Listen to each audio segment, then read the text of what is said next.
제가 앞에 교회 사회 갈 때 한 번씩 있었던 일인데, 날이 추워지면 바람이 차지 않습니까?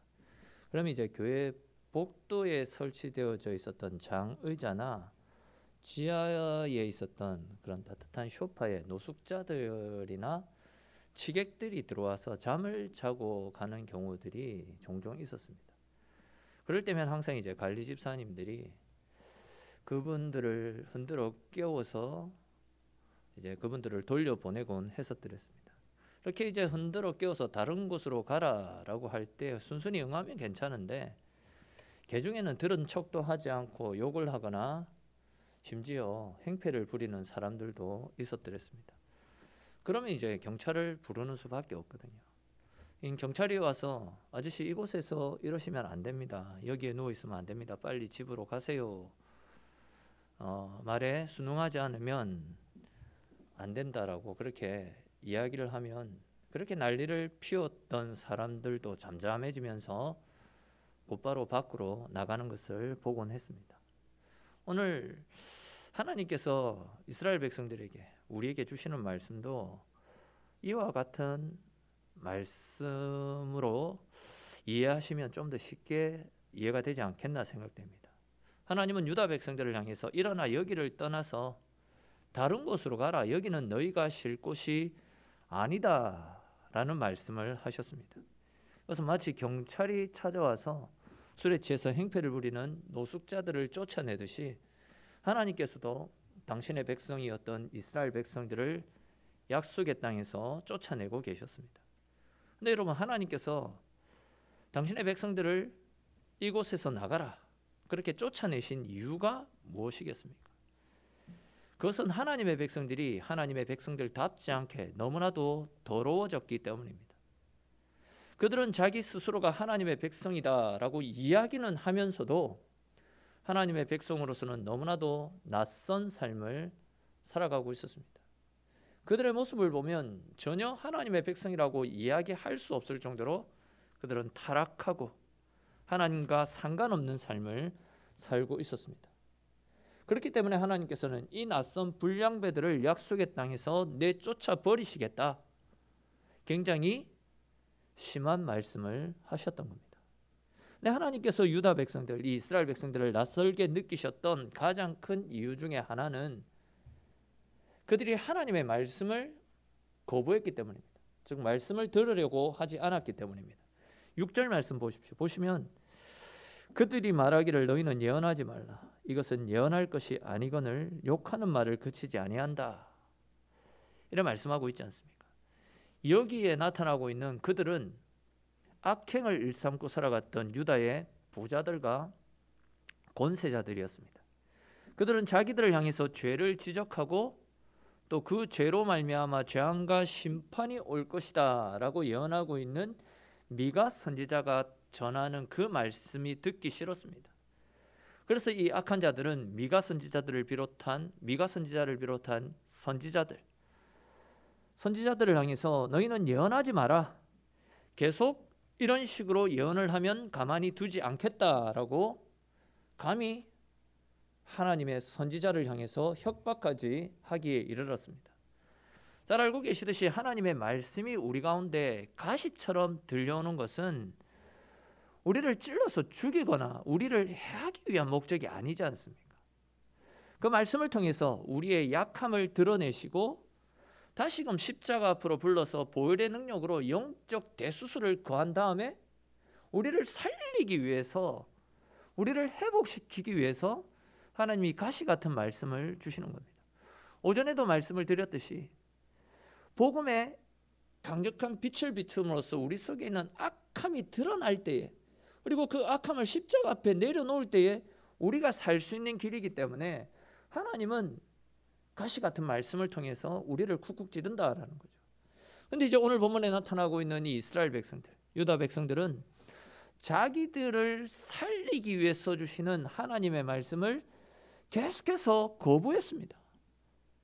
참 안타깝고 슬픈 일이라 할 수 있습니다.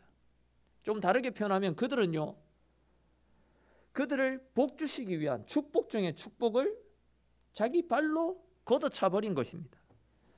여러분, 이스라엘 백성들, 하나님의 백성들에게 있어서 가장 큰 축복이 무엇이냐면 그것이 아니라, 다른 것이 아니라 하나님의 말씀을 들을 수 있다는 겁니다. 말씀이 그들의 귀에 들려오는 겁니다. 왜 말씀을 받는 것이 가장 큰 축복이 되냐면 하나님의 말씀 속에는 우리가 영원히 살 수 있는 영생의 말씀을 비롯한 하나님의 각종 축복들이 말씀 가운데 다 들어가 있기 때문입니다. 아무리 맛있는 진수성찬이 차려져 있어도 배가 부른 사람에게는 그 진수성찬, 산의 진미가 필요 없지 않습니까? 또 스스로 건강하다라고 생각하는 사람에게는 아무리 훌륭한 의사가 있어도 그 의사가 필요 없게 됩니다. 하나님 앞에서 참으로 복된 사람은 은혜에 줄이고 목마른 사람이고 자기 부족함과 죄의 문제 때문에 몸부림치는 사람입니다. 그런 사람들만이 하나님 말씀 안에 들어있는 하나님의 축복과 하나님의 사랑을 받아 누릴 수 있게 되는 거죠. 나는 내가 배가 부르다, 나는 아무 문제가 없다라고 생각하는 사람은 하나님이 말씀을 통해서 살 수 있는 길을 가르쳐 주신다고 계속 말씀을 주심에도 불구하고 그런 사람들은 하나님의 말씀을 통해서 주시는 하나님의 은혜, 즉 하나님의 도우심을 받을 수가 없게 된다라는 거죠. 오늘 본문에 나타나고 있는 이 이스라엘 백성들이 바로 그런 모습이었습니다. 그들은 선지자들이 전하는 말씀이 자기들의 귀에 거슬리는 말이다라고 해서 그것을 욕으로 받았습니다. 하나님의 말씀이 아니라 쓸데없는 잡소리로 여겼다라는 거죠. 그래서 그들은 선지자들을 향해서 너희는 다시는 쓸데없는 말하지 마라, 예언하지 말라라고 말하면서 하나님이 그들에게 복 주시기 위해서 던져주셨던 하나님의 말씀을 그들 스스로 발로 걷어차버리는 참으로 어리석은 짓을 행하고 말았다라는 거죠. 다시 6절 말씀 보십시오. 너희는 예언하지 말라, 이것은 예언할 것이 아니거늘이라고 말씀하고 있지 않습니까? 여기에서 나타나는 이것은 예루살렘 성전이 파괴될 것이라는 예언의 말씀입니다. 당시 이스라엘 백성들은 예루살렘이 무너진다, 예루살렘 성전이 무너진다라는 이 말을 굉장히 싫어했습니다. 이와 관련된 말씀을 조금 자세히 설명드리면 당시 이스라엘 사람들은 하나님보다도 성전을 더욱더 하나님처럼 우상처럼 떠받들고 살아가고 있었습니다. 그들은 성전을 통해서 하나님의 축복이 흘러나온다, 이런 생각을 했습니다. 그리고 성전에 하나님이 계셔야지만 이스라엘이 평화로운 삶을 살 수 있다. 조금 다르게 표현하면 성전 가운데 하나님이 편하게 계셔야지 편하게 계신 하나님이 우리에게 복 주신다, 이런 생각을 하고 살아가고 있었다라는 거죠. 그런 생각 속에서 갇혀 있다 보니까 만약에 성전이 파괴되어 버리면 하나님은 성전에 계시지 않게 되지 않습니까? 하나님이 성전에 계시지 않으니까 우리에게 복을 주실 수도 없고 우리는 하나님의 은혜를 누릴 수 없다, 이런 생각을 하고 있었던 거죠. 그리고 하나님이 우리 가운데 계시지 않으면 이방인들이 수시로 우리 가운데 쳐들어와서 우리를 괴롭힐 것이다, 이런 생각을 하고 있었습니다. 어떻게 보면 맞는 이야기인 것 같지만 엄밀히 따지면 틀린 이야기죠. 사실 자기들이 하나님만 잘 믿고 잘 섬기면 자연스럽게 하나님의 은혜가 넘쳐나게 될 것인데 그들은 하나님을 잘 믿기 위해서 노력하는 일은 전혀 하지 않았습니다. 하나님과 하나됨을 이루기 위해서는 신경 쓰지 않고 그냥 단순하게 나는 하나님의 백성이니까 하나님이 계신 성전에 가면 하나님께서 나에게 복을 주시겠지, 우리에게 예루살렘 성전이 있으니 성전을 통해서 하나님이 우리를 높이시고 복 주시겠지, 이런 삶을, 이런 생각을 하고 살아가고 있었다라는 겁니다. 즉 이스라엘 백성들은 엄밀히 말해 하나님보다도 성전을 더 믿고 있었고 성전이 모든 축복의 근원이다, 이런 생각을 하고 살아가고 있었습니다. 그런데 이런 생각을 하고 살아가는 사람들에게 선지자들이 나타나서 이 성전이 너희들의 죄로 말미암아 곧 파괴될 것이다 라고 이야기하니까 어찌 보면 그들의 삶의 근간이 사라지는 것 아닙니까? 이 소리가 너무 듣기 싫었던 겁니다. 그래서 그들은 이런 일들은 결코 일어나지 않을 것이니까 다시는 이런 예언을 하지 마라. 하나님이 왜 당신의 집을 버리고 우리를 떠나가시겠느냐. 말도 안 되는 소리 하지 마라. 이런 논리로 오히려 선지자들을 핍박하고 박해했던 겁니다. 그리고 이제 이어지는 7절 말씀에는 예루살렘 성전의 멸망을 이야기하고 있는 선지자들을 향해서 오히려 반박을 하고 있죠. 우리 7절에 기록된 말씀 같이 한번 읽어볼까요? 같이 읽겠습니다. 너희 야곱의 족속아 어찌 이르기를 여호와의 영이 성급하시다 하겠느냐. 그의 행위가 이러하시다 하겠느냐. 나의 말이 정직하게 행하는 자에게 유익하지 아니하냐. 아멘.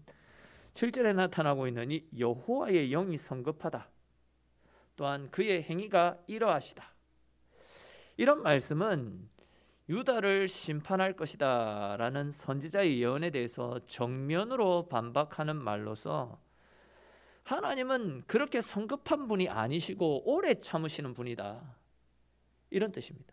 즉 하나님은 오래 참으시는 자비의 하나님이신데 너희가 그러한 하나님의 성품도 모르고 우리가 멸망할 것이다, 성전이 파괴될 것이다 라고 이야기하는 것은 너희가 자격 없는 무능한 선지자라서 그런 쓸데없는 소리를 하는 것이다.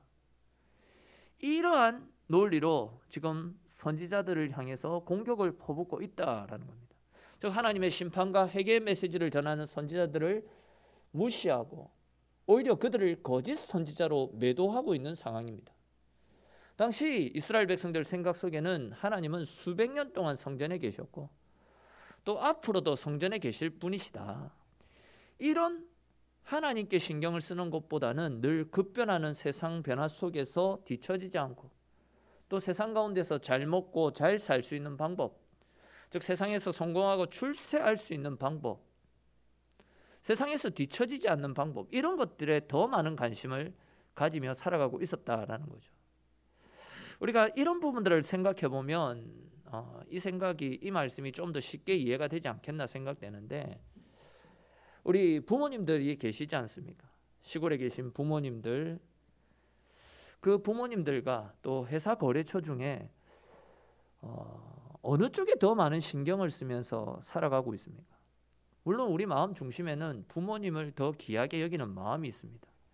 그러나 우리 마음에 부모님은 언제 찾아가도 상관없는 분이다라는 이런 인식들이 깔려져 있지 않나 생각이 듭니다. 언제 찾아가도 반갑게 맞아주면서 찾아가면 뭐 참기름도 싸주고 쌀도 챙겨주고 김치와 밑반찬거리 등등 한 바가지 한 주머니씩 챙겨주는 분입니다. 근데 이제 거래처는 늘 내가 신경 쓰고 내가 관리하지 않으면 당장 매출에 영향이 생기지 않습니까? 그래서 이제 부모님에 대해서 항상 고맙고 죄송한 마음이 있으면서도 사실은 부모님보다도 거래처 아니면 회사, 다른 일에 더 많은 관심을 가지며 살아가는 것이 우리의 모습입니다. 당시 유다 백성들의 모습이 이랬다라는 거죠. 그들의 생각에 하나님은 시골에 계신 부모님처럼 생각을 했는지 하나님에 대해서는 별 관심을 가지지 않았습니다. 그냥 세상에서 잘 먹고 잘 살기 위한 일들에 더 많은 신경을 쓰고 더 많은 시간과 더 많은 물질을 쏟아부었습니다. 근데 여러분, 우리가 신앙생활 하는 것도 마찬가지 아닙니까? 우리는 교회 가면 늘 똑같다라는 생각도 합니다. 설교도 늘 그게 그거고 부르는 찬송도 그게 그겁니다. 그에 반해서 세상은 얼마나 다채로운지 모릅니다. 인터넷 사이트에서는 매 순간 새로운 정보들이 쏙쏙 쏟아져 나오고 있습니다. 이런 시대적 급변하는 시대적 상황 속에서 성경책을 펼쳐놓고 태초에 하나님이 천지를 창조하시느니라, 아브라함과 다윗의 자손 예수 그리스도의 세계라, 이런 말씀을 읽는 것은 우리의 삶에 별로 큰 도움이 되지 않는다, 이런 생각을 가지고 있는 분들도 있습니다. 그뿐만이 아니죠. 요즘 같은 불경기 또한 무한 경쟁 시대에서 살아남기 위해서는 정말 물불 안 가리고 정말 열심히 살아들 가고 있습니다.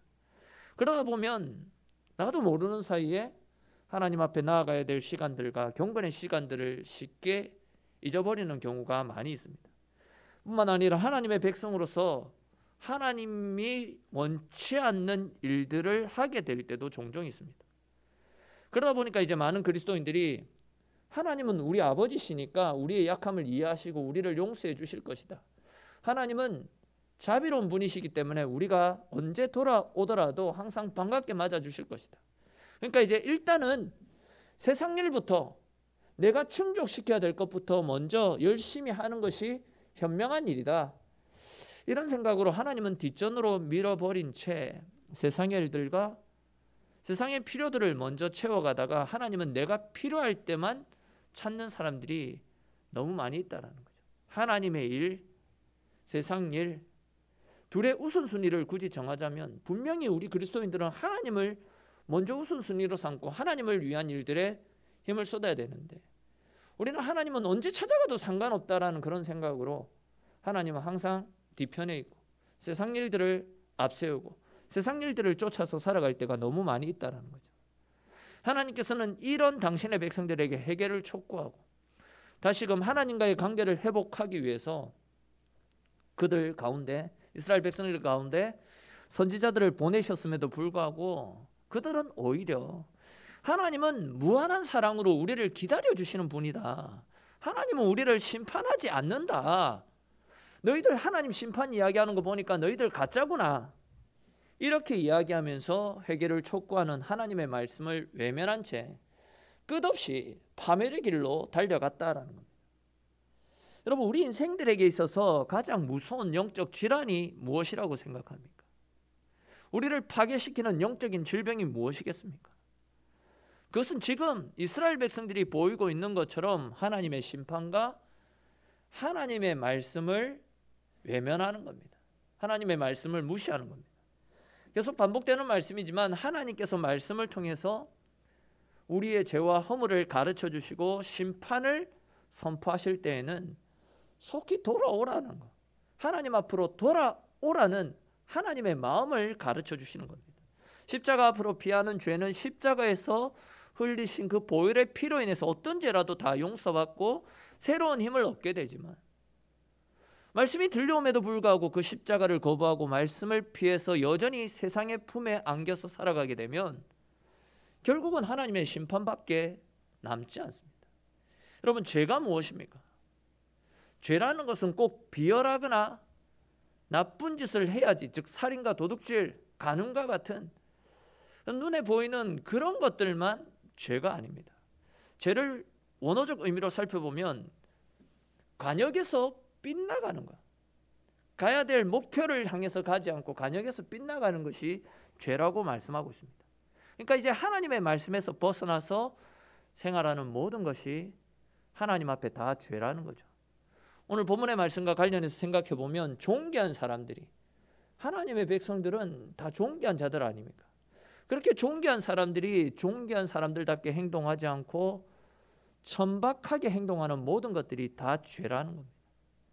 아마 당시 이스라엘 백성들은 자기들은 세상 사람들에 비해서 큰 죄도 짓지 않고 그래도 나름대로 거룩하게 생활했다, 그렇게 자부하면서 생활했습니다.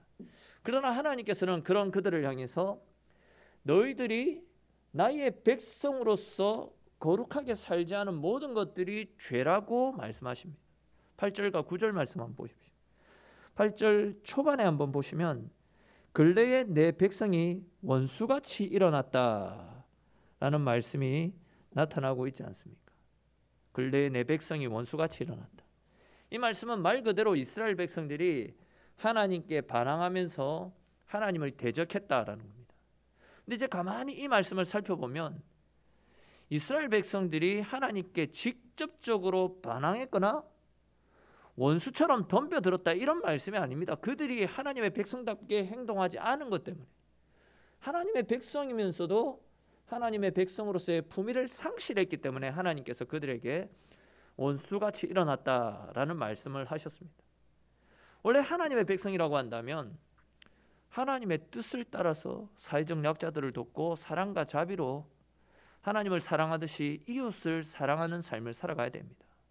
그러나 당시 유다 백성들은 이러한 하나님의 말씀을 완전히 무시한 채 8절에 기록된 말씀처럼 전쟁을 피해서 유다 땅을 지나가는 사람들에게 비싼 통행료를 지불할 것을 요구했고요, 통행료가 없는 사람들에게는 겉옷을 빼앗아 버렸습니다.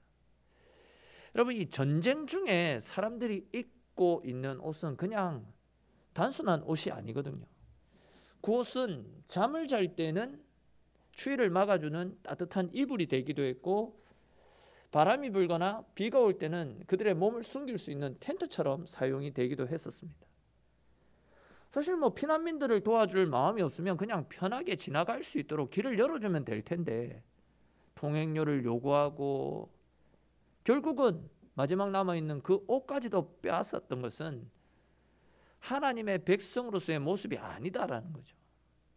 그것뿐만이 아닙니다. 9절에 나타나는 말씀처럼 그들은 빚을 갚지 못하는 부녀들을 그들의 집에서 쫓아내었습니다. 그 부녀들은 가난했지만 나름대로 단란하고 즐겁게 생활하고 있었습니다.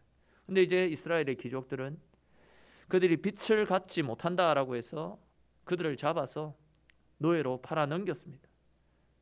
그 결과 그 권력자들에 의해서 연약한 자들의 가정이 분비박산나고 그들의 삶의 행복이 한순간에 다 사라져 버렸습니다.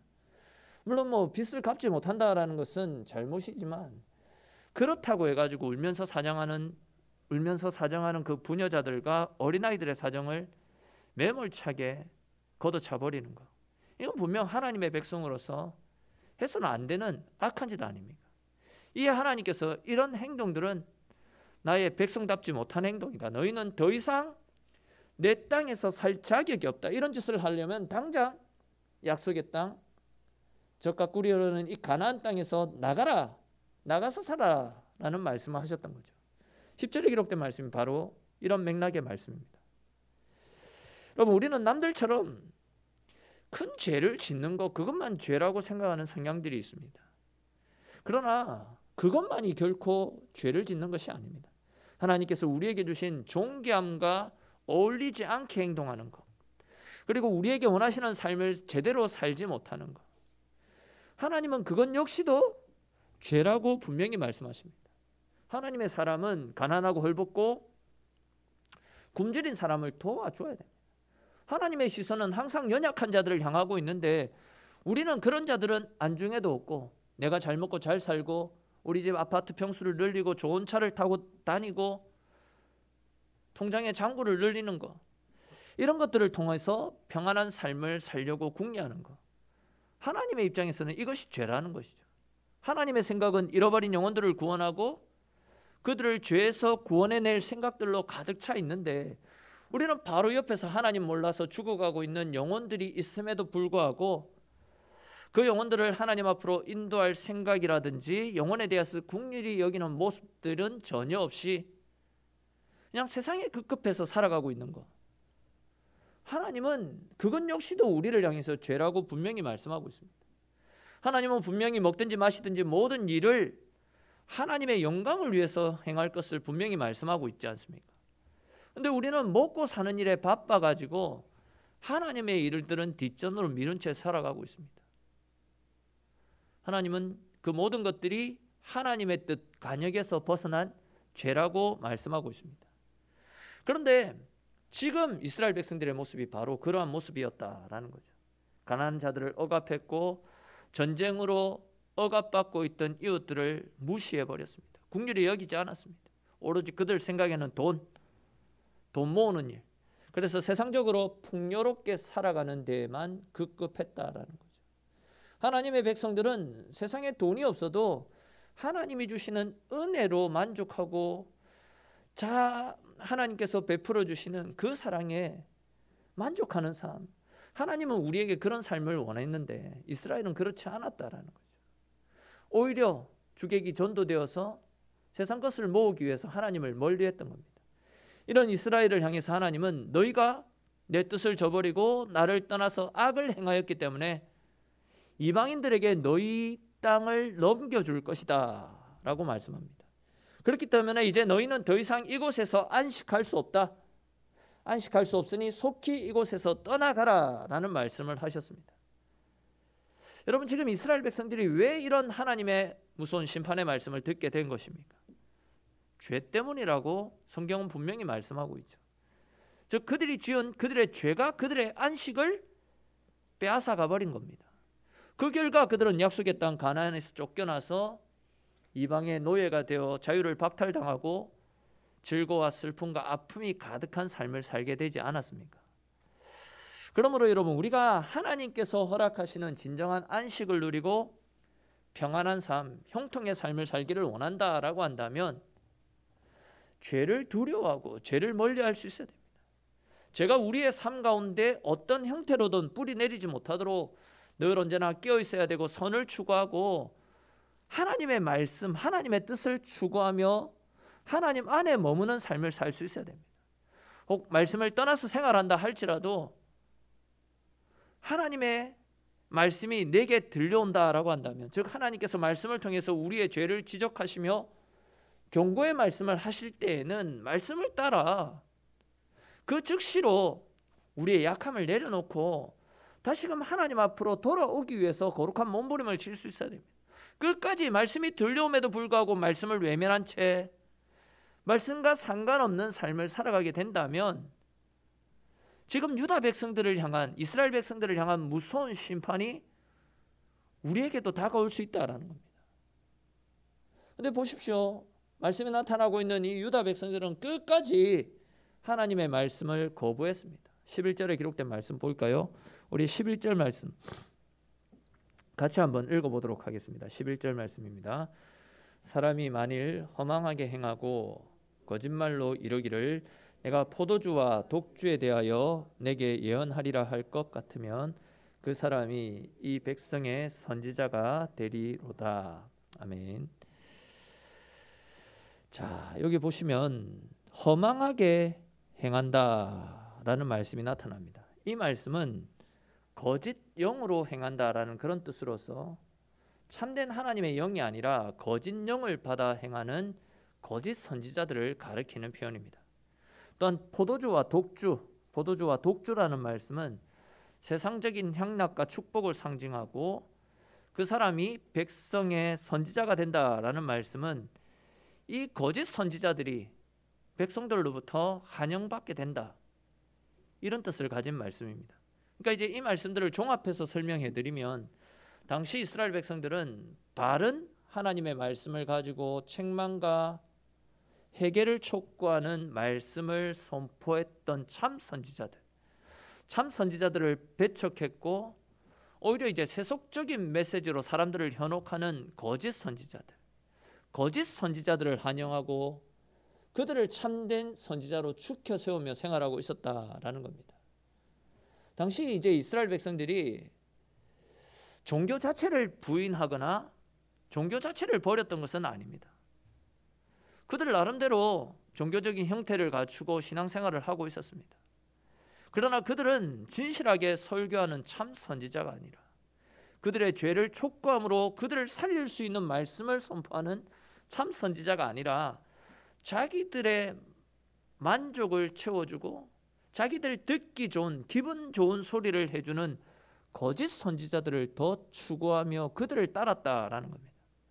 다시 말해서 자기들이 무슨 죄를 짓고 살아가더라도 책망하지 않고 그냥 하나님이 당신들을 축복하시고 평안을 부어주실 것입니다. 정신적인 만족, 마음의 안정을 가져다주는 그런 설교를 듣고 싶어하고 그런 설교를 선포하는 사람만 참된 선지자로 여겼다라는 겁니다. 물론 사람들은 누구나 책망과 경고의 말씀, 죄를 지적하는 말씀을 듣기 싫어하는 것이 사실입니다. 되도록 듣기 좋은 축복의 말, 위로의 말, 평안의 말을 듣고 싶어합니다. 근데 아시듯이 몸에 좋은 약은 쓰다고 하지 않습니까? 몸에 좋은 약은 씁니다. 이 이야기처럼 영적으로도 우리의 영혼에 진정한 유익을 가져다 주는 말은요, 듣기 좋은 축복이나 형통의 약속이나 위로의 말씀보다도 말씀대로 제대로 살지 못하고 있는 우리의 약함을 비춰주심으로써 십자가 앞으로 나오게 하는 말씀, 즉 우리의 죄를 해결하고 죄의 문제를 해결할 수 있는 그런 능력의 말씀을 통해서 우리의 각성과 뉘우침을 주고 하나님 앞에 엎드리게 하는 말씀, 그 말씀이 결국은 우리를 살리는 말씀 아닙니까? 우리 잘 아는 히브리서 4장 12절 말씀에도 하나님의 말씀은 좌우에 날이 선 그 어떤 검보다도 예리하다라고 합니다. 그래야여서 우리 속에 있는 죄와 약함들, 우리의 허물들, 우리의 심령과 골수를 찔러서 쪼개어서 결국은 우리의 죄를 박살내어서 결국은 하나님 앞에서 온전한 삶을 살게 하는 것이 하나님의 말씀이고, 그것이 결국은 우리가 살 수 있는 방법이다라는 거죠. 근데 이제 사람들은 어떻습니까? 타락하면 타락할수록 자기들에게 진짜 필요한 책망과 경고의 메시지에는 관심을 가지지 않습니다. 길을 닫아버립니다. 오직 하나님이 복 주십니다. 하나님이 위로하십니다. 축복과 위로의 말씀에만 길을 열어놓고 있는 겁니다. 그러다가 결국은 죄에서 돌이키지 못하고 브레이크가 고장난 폭주기관차처럼 비참한 결말로 끝나버리는 경우들이 너무 많이 있습니다. 여러분, 오늘 본문을 통해서 하나님 주시는 말씀이 무엇입니까? 하나님께서는요, 당신의 모든 것들을 말씀 가운데 다 넣어두고 계십니다. 당신의 모든 능력과 영광과 축복을 이 평범한 언어 속에 담아주셨습니다. 근데 이제 중요한 것은 하나님께서는 말씀 속에 담겨져 있는 이 은혜들을 우리가 캐내어 가기를 원하고 계십니다. 그것이 때로는 우리를 책망하고 질책하는, 듣기 거북한 말씀이라도 우리가 살 수 있는 길이라면 그것을 거부해서는 안 되지 않겠습니까? 책망의 말씀 속에 하나님의 무한한 애정이 들어가 있고, 그 경고 속에 우리가 살 수 있는 유일한 방법이 들어가 있습니다. 여러분, 이 세상의 것들, 즉 하나님을 떠나서 생활하는 모든 것들은 결국은 다 사라지게 됩니다. 그런 것들은 결국 우리의 인생을 결코 책임질 수가 없습니다. 그렇기 때문에 우리는 속히 그 길에서 돌이키라라는 말씀, 그 말씀을 주실 때에 우리의 약함을 인정하고 우리의 삶을 그 말씀 앞에서 돌이킬 수 있어야 됩니다. 속히 하나님 앞에 나와서 살려달라고 콧물 흘리면서 회개하고 하나님께 부르짖어야 됩니다. 하나님께서는 우리에게 좋은 것을 막 퍼주는 사랑의 하나님이시지만, 우리가 뉘우치지 않고 우리가 돌아서지 않으면 무서운 심판을 통해서 우리를 벌하시는 공의의 하나님이시다라는 사실도 우리는 반드시 기억해야 될 것입니다. 혹 하나님께서 우리에게 듣기 어려운 경고의 말씀, 책망의 말씀을 주실 때 그것이 하나님의 말씀이고 우리를 정직하게 돌아볼 수 있도록 우리 자신을 비춰주는 말씀이라면 마음을 열고 귀를 기울여서 우리를 철저히 비움으로써 그 말씀 앞에 집중할 수 있기를 바랍니다. 그렇게 할 때 우리는 죄악된 길에서 돌이켜서 하나님의 자녀로서 거룩한 삶을 살 수 있게 될 것입니다. 사랑하는 성도 여러분, 하나님은 우리를 거룩한 하나님의 자녀로 불러주셨습니다. 그리고 우리는 하나님의 말씀을 따라 내가 거룩하니 너희도 거룩하라 라는 그 말씀처럼 우리도 거룩한 삶을 추구해야 됩니다. 그러나 우리는 세상 것들에 빠져서 하나님의 말씀을, 즉 거룩함을 상실할 채 살아갈 때가 많이 있습니다. 그러나 하나님의 백성들은 하나님의 자녀답게 생활해야 됩니다. 하나님의 자녀답게 우리 속에 잃어버린 거룩함들을 회복시켜 나가기 위해서 언제나 말씀 앞에 우리 자신을 내려놓아야 됩니다. 세상을 바라본다고 하나님을 바라보지 못하는 내 연약함들을 내려놓고 하나님을 의지하는 삶을 살 수 있기를 바랍니다. 자비와 긍휼의 마음들을 실천하지 못하고 내 욕심, 내 이기심을 쫓아서 생활했던 우리의 약함을 내려놓고 하나님의 백성다운 거룩한 삶을 회복하셔서 우리의 구별된 삶을 통해서 우리의 착하고 거룩한 행실을 통하여서 하나님의 사랑을 세상 가운데 드러내며 하나님의 영광을 세상 가운데 알리며 언제나 믿음 가운데 하나님과 함께하는 삶을 살아가시는 저와 여러분들의 삶이 될 수 있기를 주님의 이름으로 축원합니다.